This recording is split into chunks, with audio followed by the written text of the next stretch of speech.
Hi everyone. There's been a lot happening over the past couple of weeks, both at Council and around the globe. It's been an interesting and somewhat unprecedented couple of weeks with the coronavirus being declared a pandemic. We're navigating uncharted waters, but we're monitoring the situation closely and we're acting on advice from federal and state governments.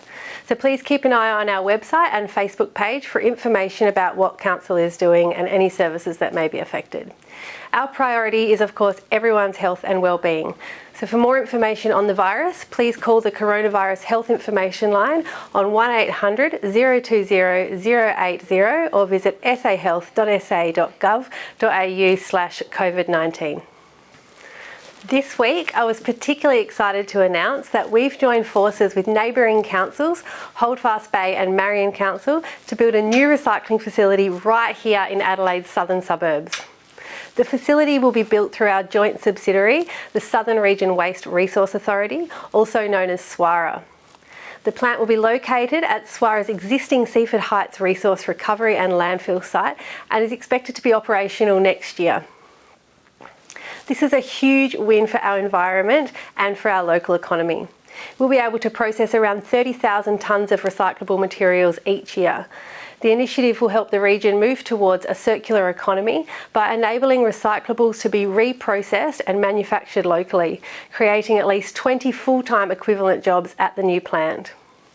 Now we have an opportunity to move towards a goal we should all embrace: effective recycling and reuse of our own waste without the need to ship these materials interstate or overseas.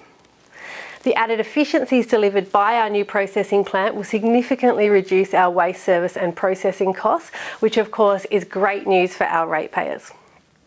We're working with other councils and SWARA to finalise the project schedule and seek the funding support from state and federal government. The intent is for site works to start as soon as possible this year. I'll keep you posted on this exciting project. In more exciting news this week, we unveiled our vision for a state-of-the-art enterprise community and cultural hub for our region called 14 Degrees South. Our vision transforms the Noarlunga TAFE campus, Noarlunga Library and the vibrancy of the Noarlunga Regional Centre. 14 Degrees South would also secure the long-term future of the Hopgood Theatre, which we know is highly valued by our local communities. The hub could inject up to $29 million annually into the state's economy and support around 260 local jobs. It would also see new partnerships formed with local schools and businesses. Through 14 Degrees South, we can enhance the existing TAFE SA campus, address Southern Adelaide youth unemployment through new apprenticeships and traineeships, and support the state government's Skilling South Australia vision.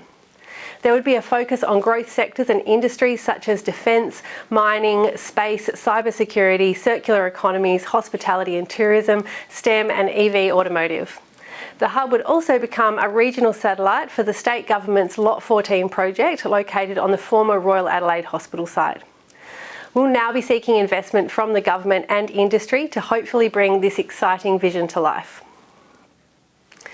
You may have heard that we've appointed a new CEO, Scott Ashby. This follows a rigorous recruitment process which attracted an impressive field of quality candidates. Scott's strong integrity, genuine enthusiasm and compelling vision for our city is what won him the role. He brings more than 20 years of leadership experience running large and diverse government agencies. Scott is a true leader who can articulate his vision for our city and empower our team to keep delivering great results for our communities. He'll be joining us on the 27th of April. This will be a new era for the City of Onkaparinga, and I am very excited about working together with Scott and the rest of our organisation to deliver some great things for our community. I'd also like to share a few outcomes from this week's council meeting. This week, the elected members approved a $35,000 project contribution to extend the O'Sullivan's Beach boat ramp. We have an agreement with the state government which sets out each party's responsibilities for operating the ramp and the associated facilities. Infrastructure that is seaward of the high water mark, including the ramp, rock structures and pontoons, are assets owned and maintained by the state government. Council is responsible for anything on the land side of the high water mark, including the access roads, car and trailer parking and the washdown bays. As part of the agreement, we also undertake periodic cleaning of the boat launch ramps, maintenance of the facilities and commercial arrangements. So while ramp upgrades are a state government responsibility, we've heard the people in our community who use this facility and have asked for an extension of the ramp. Our next step now is to provide the Department of Planning, Transport and Infrastructure with a formal letter offering our financial assistance with the construction works. We'll be starting a two-stage tender process on our water assets from April 2020. This step is about testing the market for the potential sale of our water assets, including the Community Wastewater Management Scheme and the water harvesting and supply business. I'd like to make it really clear there has been no decision made to sell these assets at this time. Once the tenders have been received, the elected members will review them and assess the opportunities and the risks. After this, there'll also be another round of community consultation, so you'll have plenty of opportunity to have your say. I'll keep you updated on the process. Council is considering the installation of wildlife speed advisory signs on Picket Range Road and Cox Hill Road in the Onkaparinga Hills and Norman Road in Aldinga Beach.